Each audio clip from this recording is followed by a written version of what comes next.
Alright, anyway, so 2012, right? 2012, brand new energies, new stuff, new us's. And like I was talking in the skit, business as usual or exceptional. Now one of the things, and I believe that God wastes nothing, the universe wastes nothing. And that being said, there's a lot of hype about 2012 being the end of the world, the end of the Mayan calendar, the end of this, the end of that. And it's been talked about for the last decade or so. Well, pretty much since 2000 fizzled and wasn't the big catastrophe everybody thought. We looked at the new catastrophe and went, ooh, 2012, the Mayan said so. And now, my point with this is, how can this be a benefit? We've all had New Year's Day, we've all had the first week of the new year for as many years as we've been on the planet. Now, oftentimes we'll set goals and expectations for ourselves, we'll utilize our free will, and we'll say, hey, I'd really like to accomplish or experience this or this or this. And normally by about the end of January, that starts to be a little less of a priority. And other things start to become more of a priority and blah, blah, blah. Anyway, the point is that the reason that our intention sometimes fades is because we believe that there's always next year. I'll get to it next year. If I don't do it this year, I'll do it later. It is all right.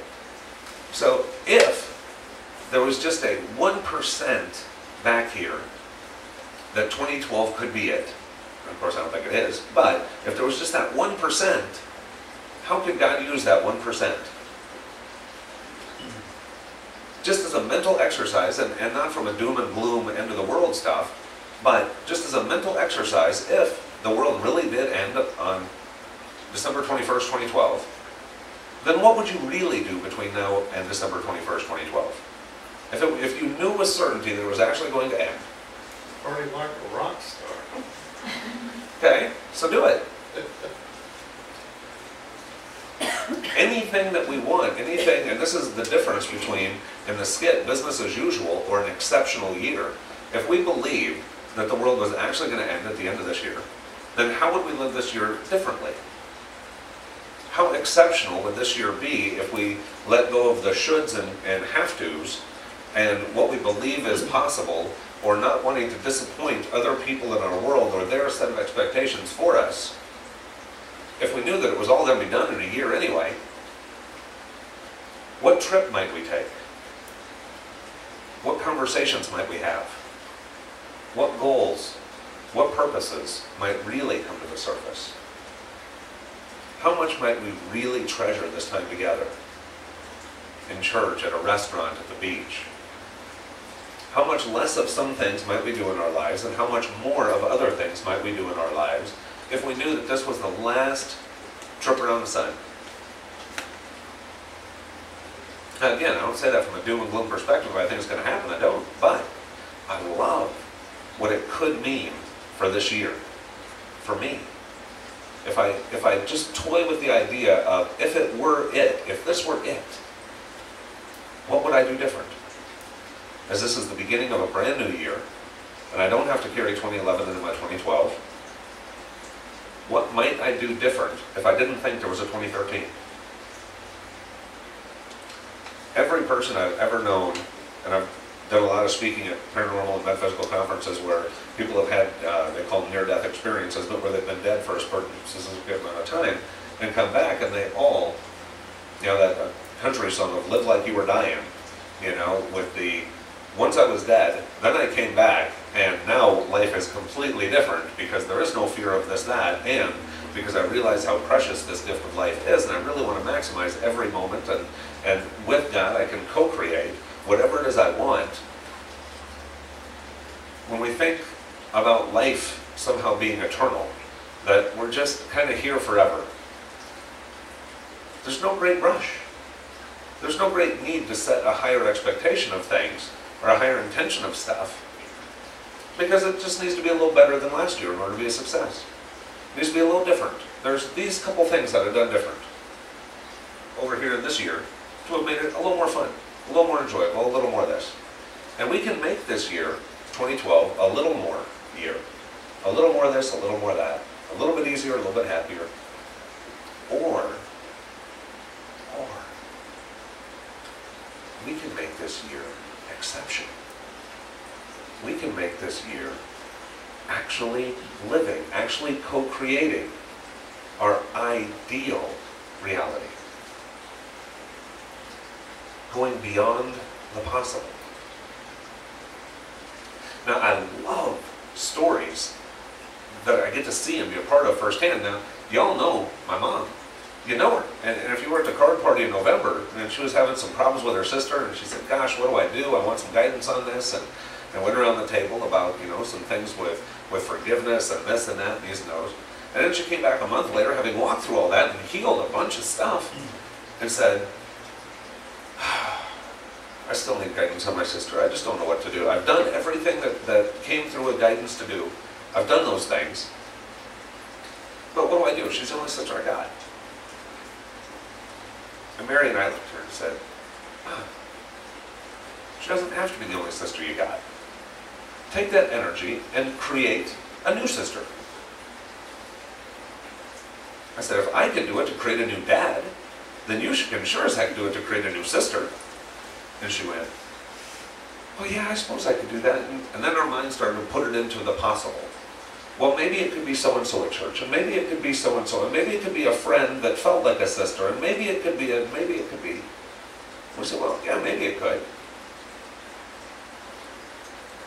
And as you know from talking to her and how geek she is, that she's got two brand new sisters, just as biologically connected as Sue, who normally sits right back there, through God, beyond the possible. If you'd have asked her a couple months ago, is it possible for you to have a couple of new sisters that you didn't know about, that you've always had? She'd have went, no, I think I kind of know if I had more siblings. Know thyself. I think I know myself pretty well, and at this year of age, I think I know my family. I think I know my siblings. God just knocked it right out the ballpark, went beyond the possible. There a win. If you manifest two sisters, just like that, if you can manifest a dad, if you can manifest all the things that are really important to us, we can, and with God's help, it goes beyond the possible, beyond. I love in the skit where the person acting says, but I can do all those things, but I don't get the how. I don't understand the how. And out of nowhere you hear, the how is my playground. Like, I love that energy. It's God's playground. The how is God's playground. Not his chore, not his job, not his responsibility. His playground. Because as he's in that playground playing,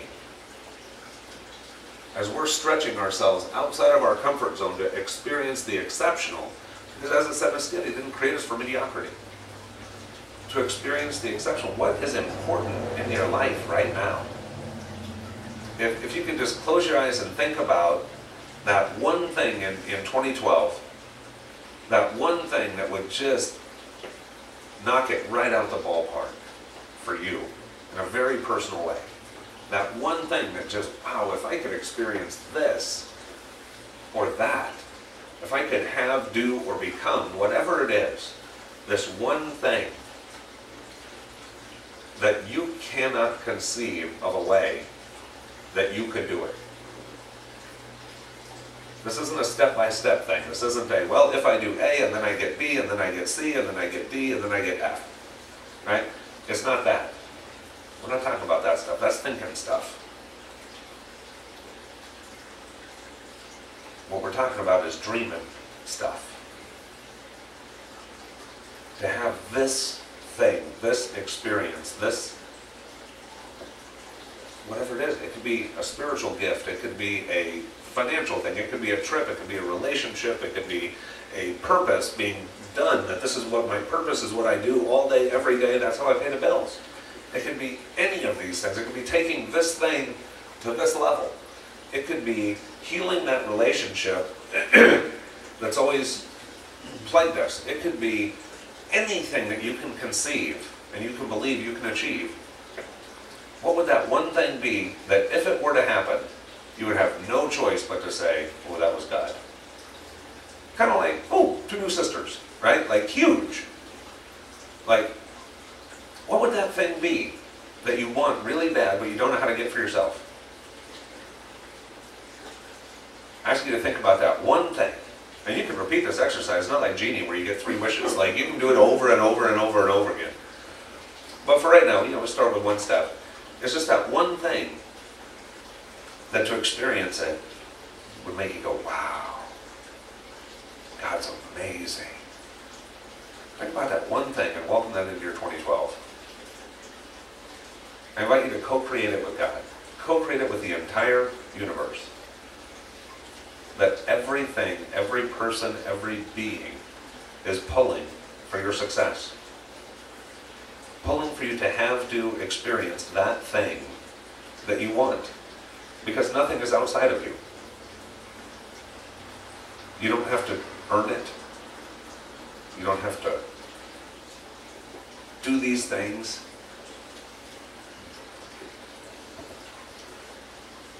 It can just be. Because inside you're already whole. You're already complete. You are the path. You are the barriers. You are the rocket packs shooting you down the road. You are the ray of sunshine. You are the cool breeze on your own face.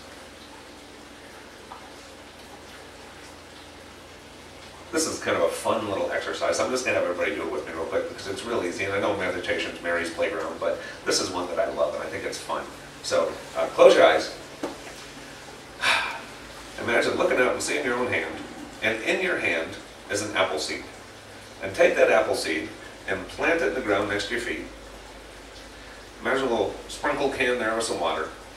Now imagine a little time-elapse thing where that seed grows into a little sprout, grows into a little twig, grows into a tree, and that tree begins to produce apples, and you're standing underneath this shade of this tree, reaching up and picking up an apple and taking a big bite. I mean, the kind that it dribbles down your chin, kind of big bite of apple, and taste that. That is yummy. And as you look down inside of that apple, with the bite you just took out, you can see even more seeds.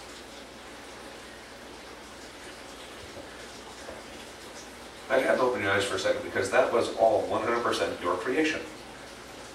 From a seed, to a plant, to the fruit, to more seeds, for more plants, for more fruit.